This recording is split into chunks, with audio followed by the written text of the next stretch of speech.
ቅዱስ ሚካኤል የጸሎት ሁሉ አሳራጊ ነው።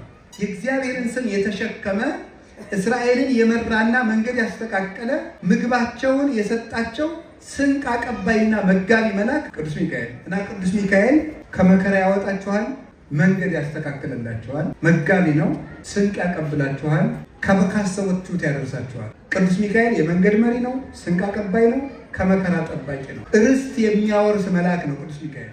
ቅዱስ ሚካኤል ጠላትም ይዋጋል፣ ሀገር ይጠብቃል። ቅዱስ ሚካኤል የደቀቀ አጥንታችን የሚሰበስብ የፈረሰ አካላችን የሚሰራ በማን በእግዚአብሔር ትእዛዝ እንድንነሳ ከሞት የሚቀሰቅሰንን ቃል የሚናገር የሕይወት መልእክተኛ መልአክ ነው። ከእስር ቤት የሚያወጣ መልአክ ነው ቅዱስ ሚካኤል። ቅዱስ ሚካኤል እኛ እናመልከውም፣ ይልቁንም ከጣዖት አምልኮ የሚጠብቅ ነው።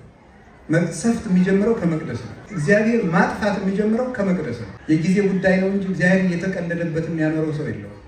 ዘንዶውን የጣለውን መልአክ ይዞ ሰው ድግምት አያስፈልገው። ቅዱስ ሚካኤልን የያዘ ሰው ዘንዶ በሱ ላይ ሊሰለጥንበት አይችልም። የእግዚአብሔር መልአክ ባለበት ሰይጣን ሊኖር አይችልም። ታቦትን ከጣዖት ጋር፣ ብርሃንን ከጨለማ ጋር፣ ክርስቶስን ከቤልሆር ጋር አንድ የሚያደርገው የለም ይላል። ድርሳኑን ከጸለያችሁ ተደግሞብኝ ይሆን እንዲሁላችሁ መፍራት አይጠበቃችሁ። ብዙ ጊዜ የሰይጣን ትግል በምንድን ነው? አንደኛ አንድን ነገር እንዳንጀምረው ማድረግ ነው። ሁለተኛ ጀምረን እንዳንጨርሰው ማድረግ ነው። ሶስተኛ ከወደቅን በኋላ እንዳንመለስ ማድረግ ነው። ይሄ የሰይጣን ትግል ዘዴ ነው። ቅዱስ ሚካኤል ግን የጀመሩትን የሚያስጨርስ ከመቅበዝበዝ የሚጠብቅ ነው። ሚካኤል ማለት መኑ ከመ እግዚአብሔር ማለት ነው። ፍቹ እንደ እግዚአብሔር ያለ ማን ነው የሚል ነው። ስለዚህ ስሜን በላዩ ላይ የያዘ መልአክ ይመጣልና እንዳታሳዝኑት ተጠንቅቀህ ከልቅሶ ከሐዘን ታረጋጊ ዘንድ ርግቤ መደምደሚያዬ መልካሚቱ ማርያም ሆይ ወደ እኔ ነይ፣ ደስታን ከሚሰጥ ከቅዱስ ገብርኤል ጋር እና እንዳንቺ ርኅሩህ ከሆነ ከቅዱስ ሚካኤል ጋር ወደ እኔ ነይ። ነቢዩ ሄኖክ ስለ መላእክት ቁጥር እና ድርሻ ነግሮናል። የገብርኤልን ድር ነግሮናል፣ የራጉኤልን ድር ነግሮናል፣ የሰራቅያልን ነግሮናል፣ የኡራኤልን ነግሮናል፣ የሚካኤልን ነገር የሚካኤል ድርሻም ለምሳሌ ቅዱስ ገብርኤል ምንድነው ድርሻው ሲባል ቅዱስ ገብርኤል እባቦችን ጊንጦችን የሚያዝባቸው እሱ ነው ይላል። ደስታን የማብሰር ጸጋም የተሰጠው ነው። ቅዱስ ኡራኤል መብረቅን የሚያዝበት እሱ ነው። ቅዱስ ራጉኤል ብርሃናትን በአጠቃላይ ብርሃኖችን የሚያዝባቸው እሱ ነው፣ እግዚአብሔር የሾመው። ቅዱስ ሚካኤል ድርሻው ምንድን ነው ስንለው ሄኖክ እስመ በዲበ ሰናይቱ ለሰብእ ተአዛዚ፣ እግዚአብሔር ለሰው በሚያደርገው መልካም ነገር ሁሉ ቅዱስ ሚካኤል አለበት ይላል። እግዚአብሔር ለሰው በሚያደርገው መልካም ነገር ሁሉ ቅዱስ ሚካኤል ሳይሰማ የሚሆን መልካም ነገር የለም።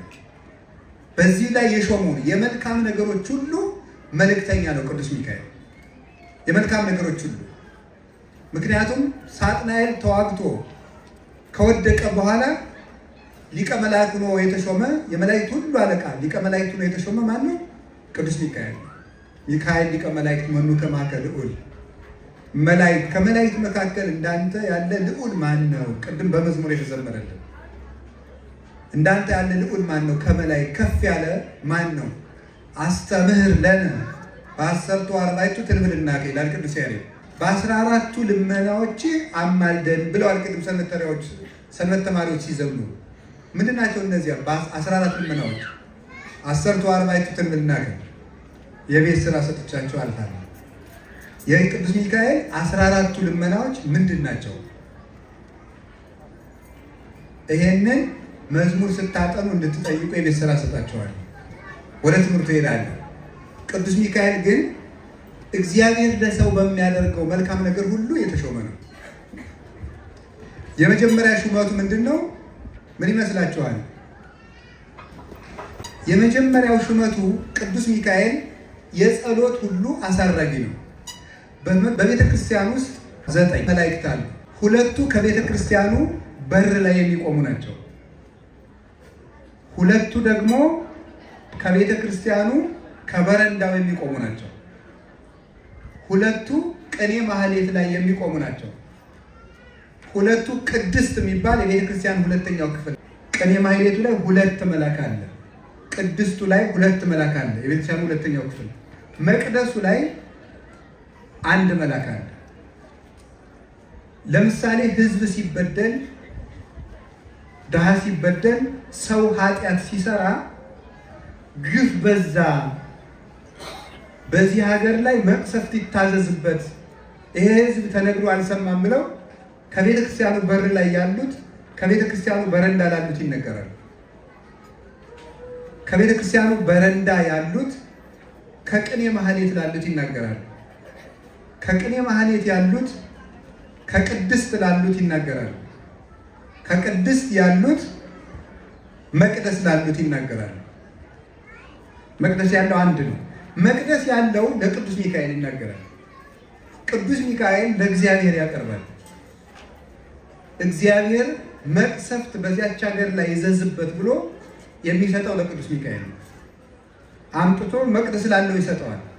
መቅደስ ያለው መቅሰፍቱን በቅድስት ላሉት ይሰጣቸዋል። ቅድስት ያሉት ቅኔ ማህሌት ላሉት ይሰጣቸዋል። ቅኔ ማህሌት ያሉት በበረንዳ ላሉት ይሰጣሉ። በበረንዳ ያሉት ከቤተ ክርስቲያኑ በር ላይ ላሉት ይሰጧቸዋል። እነዚያ አንስተው ለሀገር መቅሰፍት ያዛሉ። መቅሰፍት የሚጀምር ከየት ነው? ከመቅደስ ነው። መቅሰፍት የሚጀምረው ከመቅደስ ነው። እግዚአብሔር ማጥፋት የሚጀምረው ከመቅደስ ነው። የጊዜ ጉዳይ ነው እንጂ እግዚአብሔር እየተቀለደበት የሚያኖረው ሰው የለውም። ወይ እስከምንመለስ ነው።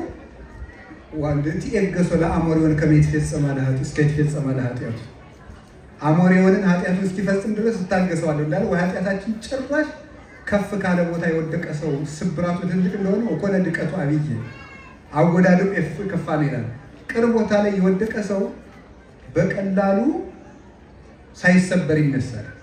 ከፍ ካለ ቦታ የወደቀ ሰው ግን ሳይደቅ አይቀርም እና እግዚአብሔር እንዲህ አድርጎ መቅሰፍት ያዛል። የዚህ ጊዜ ቅዱስ ሚካኤል ምን ይላል?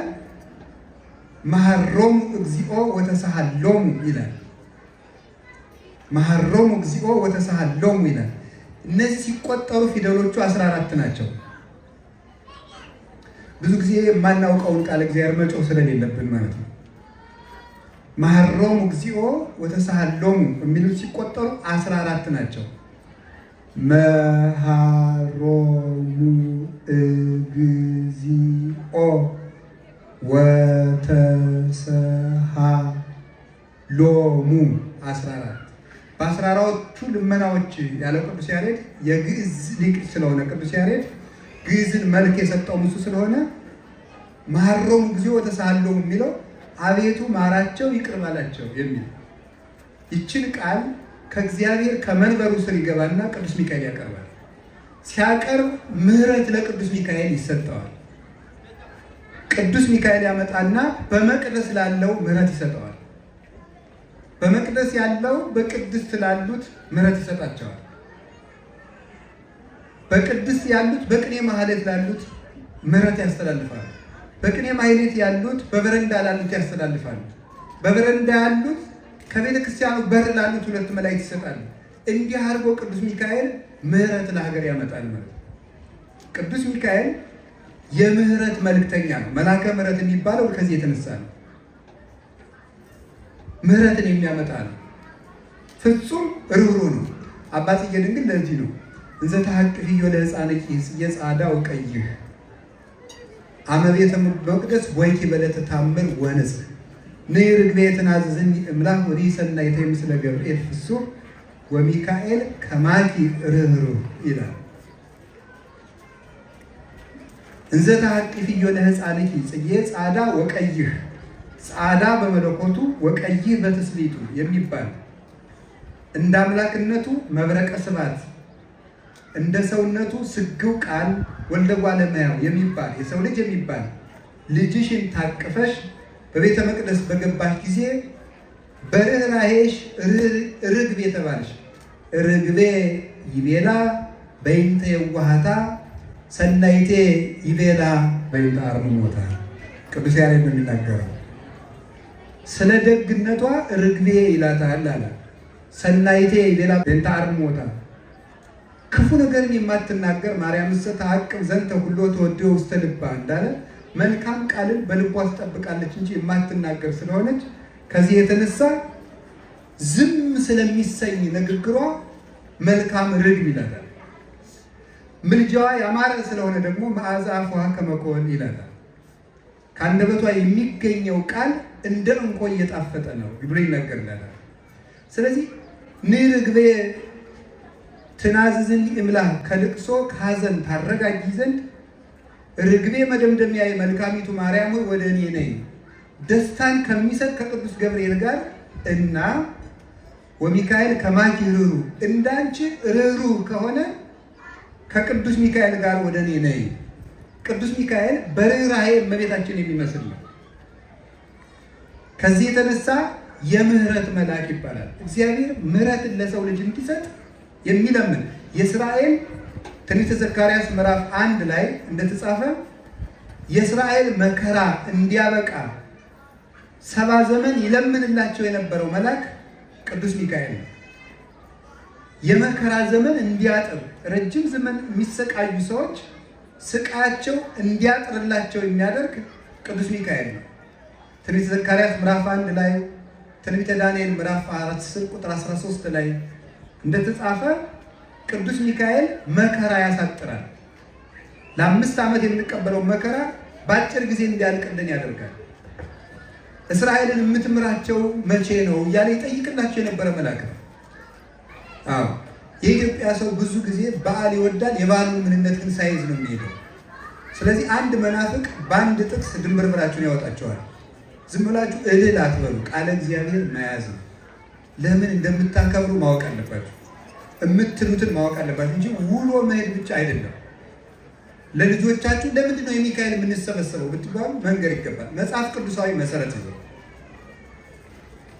ስለዚህ አንዱ ቅዱስ ሚካኤል ጸሎት ማሳረግ ነው። አጠቃላይ መላከ ምክሩ ለልዑል ተብሎ የሚነገርለት ስለሆነ በምድር ላይ የሚደረጉ ጸሎቶች ሁሉ በቅዱስ ሚካኤል በኩል ነው ለእግዚአብሔር የሚቀርበው። አንድ ሁለተኛ መከራ እንዲያጥር የሚጸልይ መልአክ ነው ቅዱስ ሚካኤል። ሶስተኛ መልካም መንገዶችን ሁሉ የሚመራ ነው። መልካም መንገዶችን ሁሉ ይመራል። ለምሳሌ የእስራኤልን ጉዞ የመራ እሱ ነው። መርሆሙ መዓልተ በደመናው ኩሎ ሌሊተ በብርሃነ እሳት አውጽኦሙ ለሕዝቡ በትፍሥሕት ወበሐሤት። በቀንና በሌሊት ሕዝቡን ቀን በደመና ሌሊት በብርሃን መራቸው። ሕዝቡን በተድላ ደስታ ከግብፅ አወጣቸው።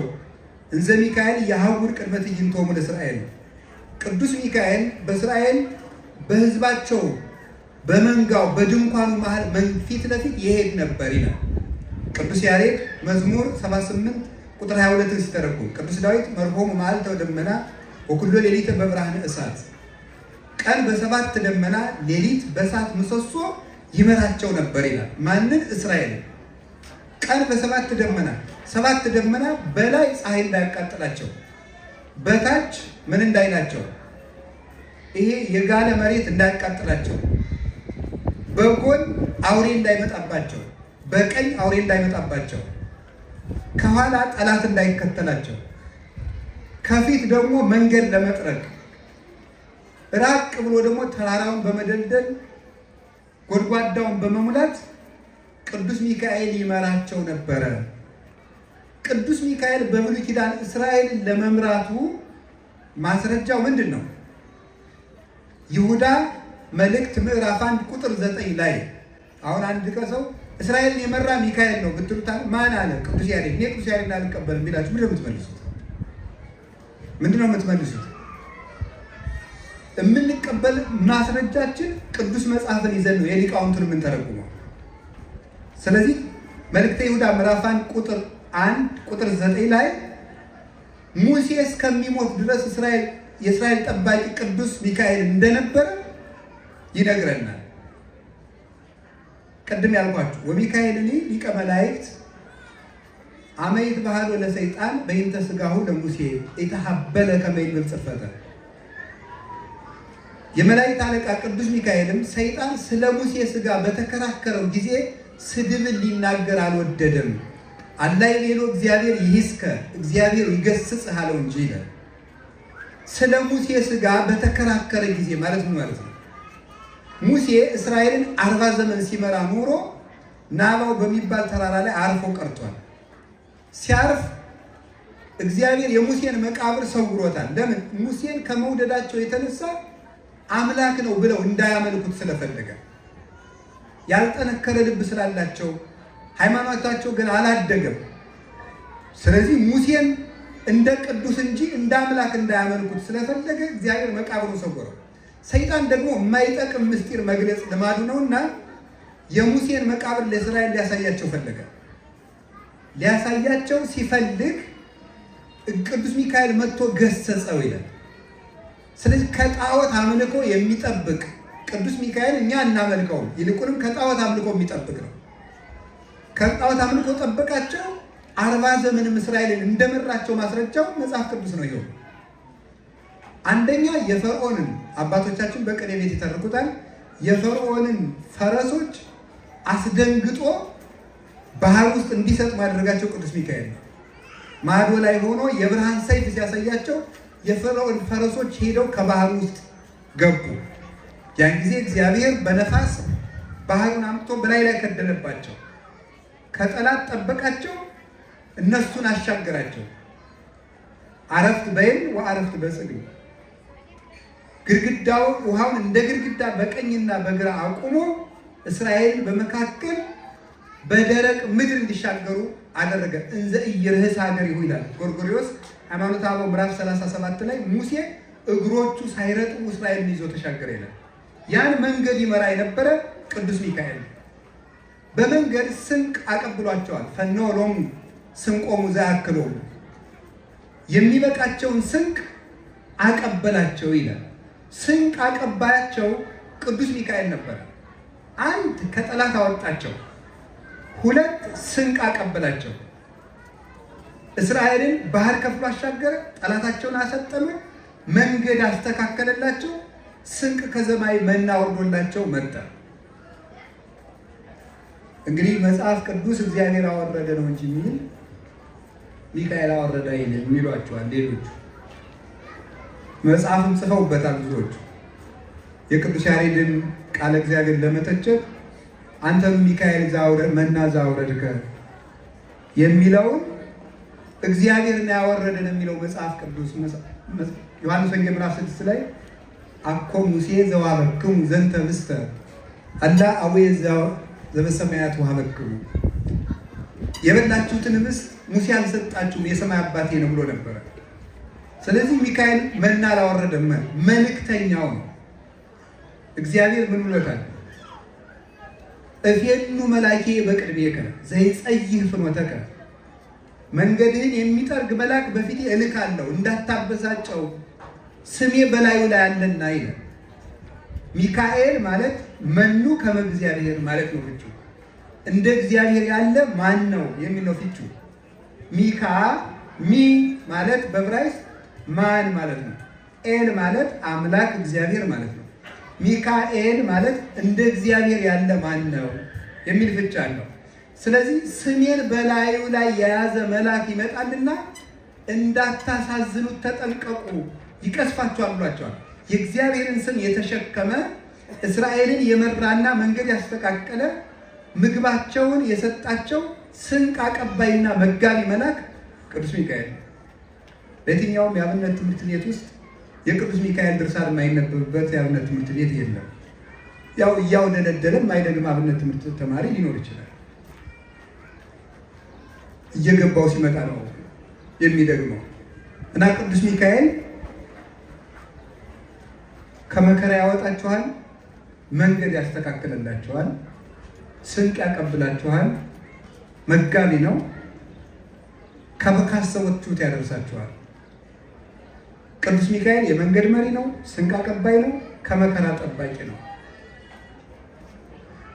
ርስት የሚያወርስ መልአክ ነው ቅዱስ ሚካኤል። መጽሐፈ ኢያሱ ላይ እንደተጻፈ እስራኤል ኢያሪኮ ሊደርሱ ሲሉ አንድ ቀይ ጎልማሳ ተገለጸለት። ከኛ ወገን ነው ወይስ ከጠላቶቻችን አለው። ኢያሱ እኔ እግዚአብሔር የመላእክት አለቃ ነኝ እንጂ ከእናንተም ከነሱም አይደለሁም ማለት እግዚአብሔር ግንብ አፍርሼ የጠላት ሀገር ርስት አወርሳችኋለሁ ብሏቸዋል ብሎ ለኢያሱ ደስታን ያበሰረው የብሉይ ኪዳን መጋቢና የኢያሪኮን ግንብ በማፍረስ የረዳቸው የናፈቁትን የአባቶቻቸውን ርስት እንዲወርሱ የረዳቸው ርስት የሚያወርስ ስደት በቃ የሚል መልአክ ቅዱስ ሚካኤል ነው። ቅዱስ ሚካኤል ጠላትም ይዋጋል፣ ሀገር ይጠብቃል። ትንቢተ ኢሳይያስ ምዕራፍ 37 ላይ ስትመለከቱ ሰናክሬም የሚባል የፋርስ ንጉሥ ነበር። ሰናክሬም 10ን ነገድ የእስራኤል ወገኖች የማረከ ነው። 10ሩ ነገድ የሚባሉት ሰሜን እስራኤል ላይ የሚኖሩት ናቸው። እና መጀመሪያ መጥቶ ሳለ ሰናክሬም እስራኤልን ለመውረር መጥቶ ሳለ የእስራኤል ንጉሥ ወደ ሁለቱ ነገድ ንጉሥ ወደ ኢየሩሳሌም መጥቶ አንተም ገብር ለጣዖትም ስገድ አለው። እኔም አልሰግድም ጣዖትም አላመልክም አለ። በማን ተመክተ ነው እንዲህ የምትለኝ? የሙሴን ታቦት እንደሆነ ያችን ወይም የተቀጠቀጠ ሸንበቆ የመሰለ የሙሴን በትር እንደሆነ አያድንህም፣ ቶሎ ብትገባ ይሻልሃል አለ። ሕዝቅያስ ንስሐ ሲገባ ሲያለቅስ የእስራኤል ንጉሥ ነው። በአንድ ቀን 185,000 የሰናክሬም ወታደሮች አልቀው እንዲያድሩ ያደረገ ቅዱስ ሚካኤል ነው። ኢየሩሳሌም ሊያፈርሱ ትንቢተ ኢሳይያስ ምዕራፍ 37 ላይ እንደምናነበው 185,000 ወታደሮችን የሰይፉን ብርሃን ብቻ በማሳየት አልቀው እንዲያድሩ ያደረጋቸው ቅዱስ ሚካኤል ነው። እግዚአብሔር በቅዱሳን መላእክት አድሮ ሀገር ይጠብቃል። እስራኤልን ከወራሪ ያዳናት መልአኩ ቅዱስ ሚካኤል ነው። በመጨረሻ የምነግራችሁ አንድ ሁለት ነገሮችን ነው። እየደከማችሁ ነው። ወከዊኖ መንፈቀ ሌሊት ደቀሳ ሆኖ ያለበት ነው። ሁሉም እየተኙ ነው። ለምን እየተኛችሁ ነው? እንደዚያ ስለሆነ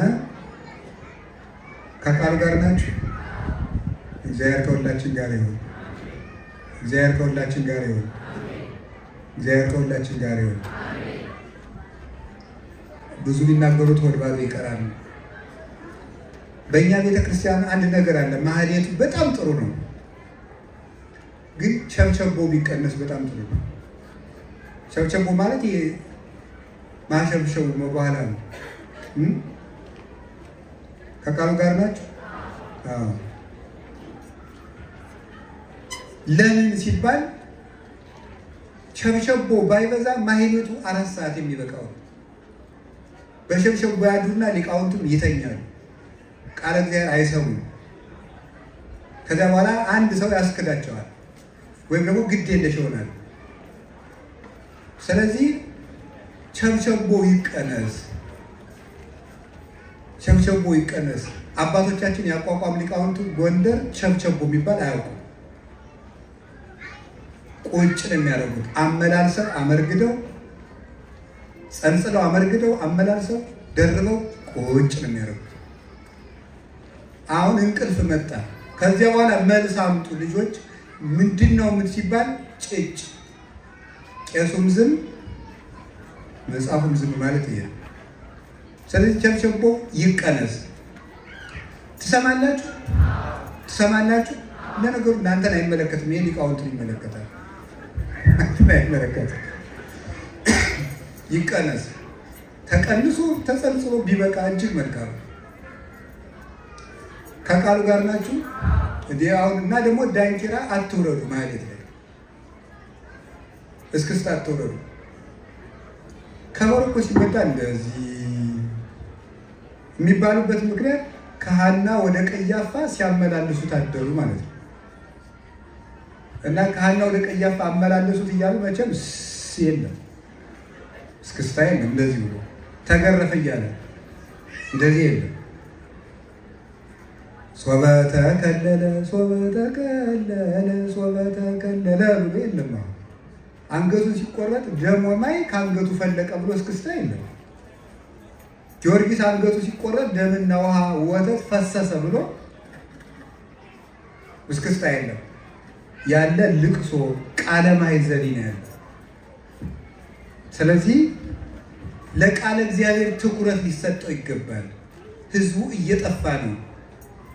ወንጌል ሲመጣ እንቅልፋችሁን አትተኙ። በመምህር አምላክ እንዴ ነውር ነው፣ ነውር ነው በጣም። ቤተክርስቲያን እንዴት አድርገን እንጠብቃት ነው? አሁን እኮ ከፋን በጭም ከእናት አባታችሁ የወረሳችሁትን ሃይማኖት የያዛችሁት የእናንተ ልጆች እንዴት አድርገው ነው ይዙት? ሳይስም ቅዱስ ሚካኤል ራዕየ ዮሐንስ ምዕራፍ 12 ቁጥር 7 ላይ ዘንዶውን ተዋግቶ የጣለ መልአክ ነው። ዘንዶ የተባለ ዲያብሎስ ነው። ዘንዶ የተባለበት ምክንያት በሁለት ምክንያት ነው። ራዕየ ዮሐንስ ምዕራፍ 12 ቁጥር 1 ላይ እንዲህ ይላል፣ ወምዝ አስተርአየ አብይ ታምር በውስተ ሰማይ አርዌ ቀይህ፣ በሰማይ ታላቅ ምልክት ታየ፣ ይኸውም ቀይ ዘንዶ ነው ይላል። ዘንዶ ያለው ዲያብሎስ ነው። ቀይ ያለው ደም አፍሳሽ ስለሆነ ነው። ዘንዶ ያለበት ምክንያት ዘንዶ ግልገልም ትልቅ በግም ይውጣል። ግልገልም ትልቅ በግም ይውጣል። ዲያብሎስ የማይፈትነው ሰው የለም። ጳጳሳትን ይፈትናል፣ ምዕመናንን ይፈትናል። ስለዚህ ዘንዶ ይባላል። የማይጠግብ ነው። እሱን ተዋግቶ የጣለው ማን ነው ሲባል ቅዱስ ሚካኤል ነው። ስለዚህ ከአጋንንት ጋር በምናደርገው ውጊያ ቅዱስ ሚካኤል ረዳት ነው። አጋንንትን ለማሸነፍ ድርሳኑን ለቤታችሁ ብታነቡ አሁን ይሄ አይጣ ላይ ድረስ ነው። ይሄንን ሁሉ እያነበብን ነው። እንግዲህ ከጥንቆላ እንትን ይሄ ለእንትን ጥሩ ነው፣ ይሄ ለእንትን ጠልሰም ጥሩ ነው እያለ የሚደረገዱብን ዘንዶውን የጣለውን መልአክ ይዞ ሰው ድግምት አያስፈልገው፣ መፍትሄ ማማት አያስፈልግም። ይሄ ምንድን ነው? መፍትሄ ስራ የሚባል አለ። ጨጀጀጀ የሚባል መጽሐፍ የኢትዮጵያ ደብተራ የሚበላበት ማለት ነው። ተደግሞባል መፍትሄ ስራ ያስደግም ብሎ ጨጀጀጀ የሚል ስም እንዲህ ያለውን ዘንዶውን ራዕየ ዮሐንስ 12:7 ነግሬያቸዋለሁ። ዘንዶውን የጣለው መልአክ ማን ነው? ቅዱስ ሚካኤል በሉ እንጂ። ቅዱስ ሚካኤልን የያዘ ሰው ዘንዶ በሱ ላይ ሊሰለጥንበት አይችልም። ቅዱስ ሚካኤል ይረዳዋል። ድርሳኑን ካነበባችሁ መፍትሄ ስራ ማስደገም፣ ድግምት ማስደገም አያስፈልጋችሁ። እቤታችሁ ሰይጣን እንዳይገባ የቅዱስ ሚካኤልን ድርሳን ድገሙ። የእግዚአብሔር መልአክ ባለበት ሰይጣን ሊኖር አይችልም። መኑ ዘይደምሮ ለብርሃን ውስተ ጽልመት ወለ ታቦተ እግዚአብሔር ምስለ ጣዖት ወለ ክርስቶስ ምስለ ቤልሆር። ታቦትን ከጣዖት ጋር፣ ብርሃንን ከጨለማ ጋር፣ ክርስቶስን ከቤልሆር ጋር አንድ የሚያደርገው የለም ይላል። የእግዚአብሔር መልአክ ባለበት ሰይጣን ሊኖር አይችልም። ድርሳኑን ከጸለያችሁ ተደግሞብኝ ይሆን እንዲህ ብላችሁ መፍራት አይጠበቅም። ይሄ ምድር ልንገራችሁ፣ የእግዚአብሔር ቤተሰቦች እስራኤልን 40 ዓመት መራቸው የሚለው ምን ይመስላችኋል?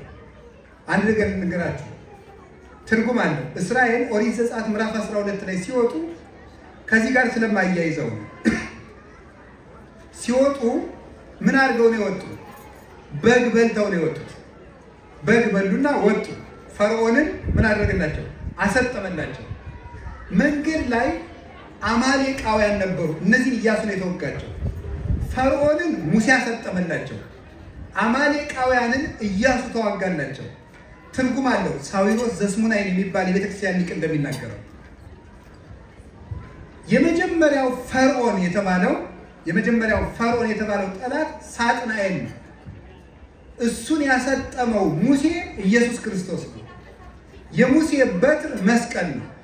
ለዚህ ነው በዕለተ ዓርብ የሕማማት ስንሰግድ እንሰነብትና ዓርብ ማታ 12 ሰዓት ላይ ቅዱስ ያሬድ ንሴብሖ ለእግዚአብሔር ስቡሐ ዘተሰብሐ ፈረሰው መስተጽእነ ወረደ ወረውስተ ባሕር የሚለውን እንዲወረድ ያደረገበት ምክንያት ይሄ ነው። ለምን? ሙሴ ፈርዖንን በበትሩ አሰጠመና ንሴብሖ ለእግዚአብሔር ስቡሐ ዘተሰብሐ ፈረሰው መስተጽእነ ወረውስተ ባሕር ፈረሰኛውን ከፈረሱ ጋር ወደ ባሕር ጥሏልና እግዚአብሔርን እናመስግነው የሚል መዝሙር ዘመረ። ማን? ሙሴ። እስራኤልን አሻግሮ ጠላት አስጥሞ፣ ክርስቶስ ደግሞ በዕለተ ዓርብ ነፍሳትን ከገሃነም አሻግሮ ሳጥናኤልን በባሕረ እሳት አስጥሟልና ንሴብሖ ለእግዚአብሔር ስቡሐ ዘተሰብሐ መስተጽእነ ፈረሰው መስተጽእነ ወረውስተ ባሕር ፈረሰ አጋንንት ወመስተጽእነ ሊቃነ አጋንንትን እነዚህ ስላሰጠመልን ልዑል እግዚአብሔር እናመስግነው ብለን የምንዘምርበት ምክንያት ከዚህ የተነሳ ነው። ስለዚህ ሳጥናኤልን ሙሴ አሰጠመው ማለት ክርስቶስ ዋናውን አለቃ ወበመስቀሉ ቀተሎ ለጽል በመስቀሉ ጥል እንደመሰሰ ተብሎ እንደተነገረ ሳጥናኤልን ድል የነሳልን ክርስቶስ ነው። በጉን በልተው ነበር የወጡት። በጉን በልተው ነው የመጡት። ያ በግ ማን ነው? ኢየሱስ ክርስቶስ። ግብፅ ማለት የቃሉ ትርጉም ጨለማ ማለት ነው። ቃሉ በቃል ሲተረጎም ግብፅ የሚለው ቃል ሲተረጎም ጨለማ ማለት ነው። ከግብፅ መውጣት ማለት ከሲኦል ከድንቁርና ከኃጢአት መውጣት ነው። በጉን በልቶ መውጣት ማለት ክርስቶስን ተመግቦ ከሲኦል መውጣት ማለት ነው። ሙሴ ክርስቶስ በትሩ መስቀል ነው። እስራኤል ምዕመናን ናቸው። ከዚያ በኋላ ተመልከቱ፣ የ40 ዓመቱ ጉዞ ምንድን ነው ስትሉ ክርስቶስ ሰይጣንን ድል ከነሳልን በኋላ እኛ በዚች ምድር የምንኖረው ኑሮ የእስራኤል የ40 ዓመቱ ጉዞ ነው። ሙሴ ፈርዖንን ከገደለላቸው በኋላ 40 ዓመት ግን በዚች ምድር በውጣ ውረድ ኑረዋል። ክርስቶስ ሰይጣንን ድል ቢነሳልንም በዚች ምድር ግን የውጣ ውረድ ህይወት እንኖራለን። ፈርዖን ቢሰጥምም ትግል ግን አይቆምም። ለምን? አማሌቃውያን ስላሉ። ሳጥናኤልን ድል ቢነሳውም አጋንንት ዛሬም ይከራከሩናል። ያንን የሚከራከሩልን ሙሴ ከሞተ በኋላ ካህናት እንደተከራከሩላቸው የሚከራከሩልን ካህናት ናቸው። የእስራኤልን የ40 ዓመት ጉዞ የመራ ነው ማለት እኛ ወደ መንግስተ ሰማያት በምናደርገው ጉዞ መሪያችን እሱ ነው። መልአከ ከሄረ ወመራሄ ፈኑ ለነ የሚባለው ለዚህ ነው። ቸር መልአክህን ላክልን ምንለው ለዚህ ነው። እስራኤል ርስት እንዲወርሱ ግንብ ሲፈርስ የረዳቸው መልአክ ቅዱስ ሚካኤል ነው። ግንብ እንዲፈርስ የረዳቸው መልአክ፣ ኃጢአታችን እንዲፈርስ የሚረዳን መልአክ ቅዱስ ሚካኤል ነው። ካህኑ ቅዳሴ ሲቀድስ ይዞራል። ስብሐት ወክብር ለስሉስ ቅዱስ ይደሉ እያለ ይዞራል። ዙሮ ሲገባ ምን ይላል? እግዚአብሔር አምላኬ በከመ አልከ ጥቅማ ለኢያሪኮ በእደ ኢያሱ ገብርከ ወልደ ነዌ ከማሁ አንህል ጥቅመ ኃጢአቴ ወኃጢአቶሙ ለሕዝብከ። ፈጣሪ እግዚአብሔር ሆይ በኢያሱ አድረህ ግንቡን እንዳፈረስከው በእኔ በባሪያህ አድረህ የምዕመናንን የኃጢአት ግንብ አፍርስ ይላል። አሁን ካህኑ እስራኤል ዙረው እንዳፈረሱ ካህኑ እየዞረ የሚያጥነው የእኛን የኃጢአት ግንብ ለማፍረስ ነው። እንዲፈርስ የረዳቸው ደግሞ መልአኩ ቅዱስ ሚካኤል ነው። የኃጢአታችን ግንብ እንዲፈርስ ይረዳናል። ይሄ ዓለም ወደ መንግስተ ሰማያት የምናደርገው ጉዞ ነውና በጉዟችን ባለው መሰናክል ይረዳናል። ዘንዶውንም ይከራከርልናል። ይገርማቸዋል። መጨረሻ ላይ ክርስቶስ ሲመጣ የአዋጁን መለከት የሚነፋው ማን ነው? ቅዱስ ሚካኤል ነው። ዳንኤል ትንቢተ ዳንኤል ምዕራፍ 12 ቁጥር 1 ላይ ያለላችሁ የመጨረሻውን ከዚያ በፊት ነገር ንገራችሁ። ሰማዕታትና ጻድቃንን የሚረዳ መልአክ ነው ቅዱስ ሚካኤል። ሩጫን ያስጨርሳል። ቅዱስ ጎርጎርዮስ የሚለው ነገር አለ። ለምሳሌ አንድ ቀን ንገራችሁ። አንድ ቤተክርስቲያን አባት ምን ይላል? ሌሊት ከእንቅልፍ እንደተነሳ ይላል።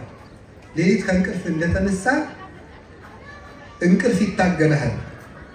እስከ 20 ደቂቃ ድረስ ታግለው ካለቀቀ የስጋ ድካም ነው ማለት ነው፣ ተመልሰህ እረፍ ይላል። እስከ 20 እስከ 30 ደቂቃ ድረስ ታግለህ እንቅልፉ ከለቀቀ በኋላ ከመጣ ግን የሰይጣን ነውና እንዳትተኛ ይላል። አንዳንድ ጊዜ በጣም እንቅልፉ ስቂት ያደርገንና ከ40 ከ30 ደቂቃ በኋላ ሌሊት ልቅቅ የሚለን ለምን ይመስላችኋል? የሚረዳን መልአክ ትዕግስታችን አይቶ ስለሚመጣ ነው ይላል። በጸሎት ጊዜ የሚረዳን መልአክ አለ። ለፍተን ከተነሳን በኋላ ትንሽ ከበረታን ቀሎን እናድራለን። ለምንድን ነው ሲባል ፍቅራችን ቁርጥ ህሊናችን ያይና የሚረዳን መልአክ ይለካል። እና ቅዱስ ሚካኤል ሩጫን የሚያስጨርስ መልአክ ነው።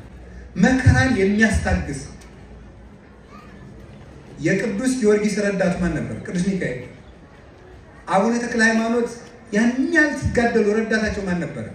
ቅዱስ ሚካኤል። ከዚህ ወደ ሰማይ ስንሄድ የሚያስደነግጡ አጋንንት አሉ። እነዚያን አጋንንት የሚገስጽ መልአክ ቅዱስ ሚካኤል። አባታችን አቡነ ተክለ ሃይማኖት 99 ዓመት ተጋድለው ሲያልፉ ምንድን ነበር መሰላችሁ ያሉት? መንገድ ላይ አጋንንት እንዳያስደነግጡ ቅዱስ ሚካኤል እንዳከልኝ ነበር ያሉት። ቅዱስ ሚካኤል የምድርም የሰማይ መንገድ መሪ ነው። አቡነ ተክለ ሃይማኖት ከአቡነ ኢየሱስ ሞዐ ገዳም ቆይተው ሲሄዱ ወንዙ ማን ያሻግርሃል ሲሏቸው እሱንስ አበምኔቱን አቡነ ኢየሱስ ሞዐን አንተ ፍቀድልኝ እንጂ የሚመራኝ መልአክ እግዚአብሔር ይልካል አሉ። ወዲያው ወንዙ ዳር ሲደርሱ ቅዱስ ሚካኤል መጥቶ ፊት ለፊታቸው ቆመ። በባህሩ ላይ እየተራመደ ተከተለኝ ያላቸው አቡነ ተክለ ሃይማኖት። እሱ ቅዱስ ሚካኤል እየመራ እሳቸው በእግር ተሻገሩ። ስንቅበዘበዝ የሚያስችል መልአክ ነው። የያዝነውን እንዳንጨርስ በሚያደርገን ጊዜ ማለት ነው። የያዝነውን እንዳንጨርስ በሚያደርግ ነገር ላይ እንግዲህ ሰው ነገር በጣም ይውላችሁ። ብዙ ጊዜ የሰይጣን ትግል በምንድን ነው? አንደኛ አንድን ነገር እንዳንጀምረው ማድረግ ነው አንዱ። ሁለተኛ ጀምረን እንዳንጨርሰው ማድረግ ነው። ሶስተኛ ከወደቅን በኋላ እንዳንመለስ ማድረግ ነው። ይሄ የሰይጣን ትግል ዘዴ ነው። 3 ትግሎች ነው የሚታገል ሰይጣን። መልካም ነገር እንዳንጀምር ማድረግ፣ ጀምረን እንዳንጨርስ ማድረግ፣ ከወደቅን በኋላ እንዳንመለስ ማድረግ። ይህ ሰይጣን ተንኮል። ቅዱስ ሚካኤል ግን የጀመሩትን የሚያስጨርስ ከመቀዝበዝበዝ የሚጠብቅ ነው። አባ እንጦንስ ገዳም ገብቶ በሚጸልይበት ጊዜ በጣም ብዙ ዓመት ተጋድሎ ከ30 ዓመት በላይ ተጋድሎ የዝሙት ፈተና ፈተነ። ይገርማል።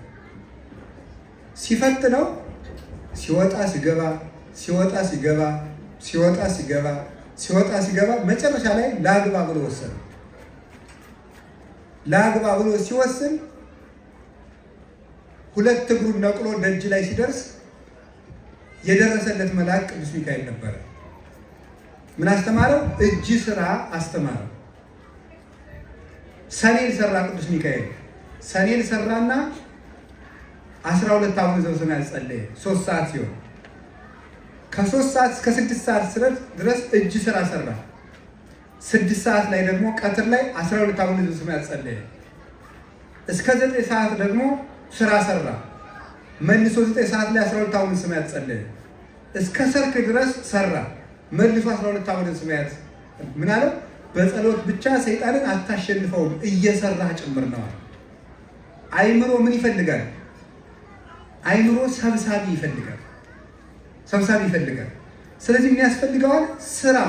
አሁን የመነኮሳት 3 ሕግ ነው ያላቸው በገዳም። ምን ይመስላችኋል? 12ቱ ሰዓት ከ3 ይከፈላል። 4ቱ ለንባብ፣ 4ቱ ለጸሎት፣ 4ቱ ለስራ። 4 ሰዓት መስራት፣ 4 ሰዓት ማንበብ፣ 4 ሰዓት መጸለይ። መጻሕፍትን የማያነብ መነኩሴ የሚሄድበትን ያውቅ። ሳያነብ መምህር የሚባል ሰው ኩሎሙ ለይሰመዩ መምህራን እንዘ ይአምሩ መጻሕፍተ ኢፉድፉዳን ሙንቱ እንዳጎኑ ለሰባዛጦን ይላል አባ ጊዮርጊስ። መጽሐፍ ሳያውቁ መምህር የሚባሉ ሰዎች የአዛጦን ሰዎች የወርቅ ግምጃ ሸልመው ካቆሙት ከዳጎን አይሻሉም ይላል። ዳጎን ምን ይላል? ዳጎን አይሰማም። እዝን ቦሙ ይሰምዑ። ዳጎን አያይም። አይን ቦሙ ይሬእዩ። ዳጎን አይተነፍስም። ወይ ይነቡ በጉራይቶሙ። ዳጎን አይዳስስም። እጅ ቦሙ ይገሱ። እጅ አላቸው አይዳስሱም። ስለዚህ መጽሐፍ ሳያውቁ ክርስቲያን መባል አይገባም። ስለዚህ ምን አለው? ቅዱስ ሚካኤል መጣና መጽሐፍ ተመልከት፣ ስራ ስራ፣ ጸልይ፣ እንዲህ አድርገህ ሰይጣን ታሸንፋለህ። አሁን ያ ስርዓት መጣና ምን አደረገው? መነኮሳት ሁሉ ያን ተምረው ስርዓት ቀጠለ። በኋላ ስርዓተ ገዳም ይባላል። የማህበር ስርዓት አለ።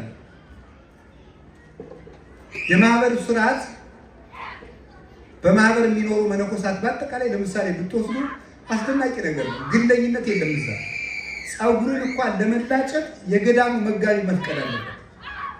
ይሄንን ስርዓት ለአባ ጳኩሚስ የገለጠ ማን ነው? ቅዱስ ሚካኤል ነው። ቅዱስ ሚካኤል ሰማዕትነትን ያስጨርሳል፣ ምንኩስናን ያስጨርሳል። የነ ጸጋ ዛብና የነ እግዚአብሔርን ትዳር ጠብቋል። የትዳር ጠባቂ ነው ቅዱስ ሚካኤል። ጸጋ ዛብ አቡነ ተክለ ሃይማኖት አባት ባህር ሲገባ በክንፉ አፈፍ አድርጎ ያወጣው ቅዱስ ሚካኤል። እንዲሁም ባህሩ ውስጥ እያለ ቅዱስ ሚካኤል ለምን አትደርስልኝም? ያንተን ዝክር መዘከሬ ለመቼ ነው አለው። ምንድን ነው ያለው? አይ ባህሩ ውስጥ ሳትገባ ባድንህ አይደነቅም ነበር። ባህሩ ውስጥ ገብተህ እንዳትሞት ሳደርግ ነው የሚደነቀዋል። ከባህር አውጥቶ እሷን ከንጉሥ ነጥቆ ትዳራቸውን የጠበቀላቸው መልአክ ቅዱስ ሚካኤል ነው። ቅዱስ ሚካኤል የመንገዳችን መሪ ነው ስላችሁ የህይወታችን መሪ ነው። ርስት እንድንወርስ ግንብ ያፈርሳል ማለት የኃጢአት ግንብ እንዲደፈሰስ ይጸልያል። መጨረሻ ላይ ምን ያደርጋል? ክርስቶስ ሲመጣ ቀንደ መለከቱን የሚነፋው እሱ ነው። የተበተነችውን አጥንት የሚሰበስባት ቅዱስ ሚካኤል ነው። በቀዳሚ ንፋተ ቀርን ቅድም በቅዳሴ እንደሰማችሁት በቀዳሚ ንፋተ ቀርን ይትጋባ ሁሉ ጸበለ ሥጋ ዘተዘሮ የመጀመሪያው ቀንደ መለከት ሲነፋ የተበተነው አጥንት ሁሉ ይሰበሰባል። አንድን ሰው 100 አውሬዎች ቢበሉት እንኳን በ100 አውሬዎች ሆድ ያለው አጥንት ሁሉ ተጠራቅሞ ይመጣል በቅዱስ ሚካኤል አዛዥነት። ወበዳግም ንፋተ ቀርን ይከውን በርነ ፍጹመ ዘይንበለ ተሐውሶ አንሳይሶ ወይ ተሐውሶ ያለመንቀሳቀስ ፍጹም አካል ሆኖ እንዲተኛ ያደርገዋል። ይትነስው ምውታን እንዘ ይጸውሩ ምግባሮሙ ዘገብሩ በዲበ ምድር በመዋዕለ ሕይወቶሙ በሕይወታቸው ሳሉ በምድር የሰሩትን ስራ ይዘው በሶስተኛው ቀንደ መለከት ሙታን ይነሳሉ ይላል። ቅዱስ ሚካኤል የደቀቀ አጥንታችን የሚሰበስብ የፈረሰ አካላችን የሚሰራ በማን በእግዚአብሔር ትእዛዝ እንድንነሳ ከሞት የሚቀሰቅሰንን ቃል የሚናገር የሕይወት መልእክተኛ መልአክ ነው።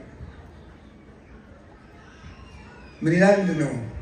ወይመጽ አመይሰሙ ሙታን ቃለ እግዚአብሔር ሙታን የእግዚአብሔርን ቃል የሚሰሙበት ጊዜ ይመጣል፣ የዚያን ጊዜ የሚነሳሉ ነው የሚል ዮሐንስ ወንጌል ምዕራፍ 5 ይላል እኮ። ቅዱስ ሚካኤል የሚቀሰቅሰን በማን ነው? በእግዚአብሔር ቃል። ምን የሚል ነው ይላሉ? ጌታ ሲመጣ ቅዱስ እግዚአብሔር ሲል እንጂ ቱቱቱቱቱቱቱ የሚባል መለከት የለም። ይዘኝ ቅዱስ እግዚአብሔር ሲል የተበተነ ሁሉ ይሰበሰባል። ቅዱስ ኃያል ሲል በፍጹም በድን የሆነ አካላችን ይሰራል። ቅዱስ ሕያው ዘይመውት የማይሞት እግዚአብሔር ሕያው እግዚአብሔር ብሎ ሲጠራ ደግሞ ሁላችን እነሳለን። ቅዱስ ሚካኤል ሰብሳቢ መልአክ፣ ጠጋኝ መልአክ እና የሚያነሳ መልአክ ነው። የተበተነችውን ሀገራችንን ይሰብስብልን፣ የተሰበረ ልባችን ይጠግንልን፣ የወደቅነውን እንድንነሳ እጃችንን ይዞ ያንሳል።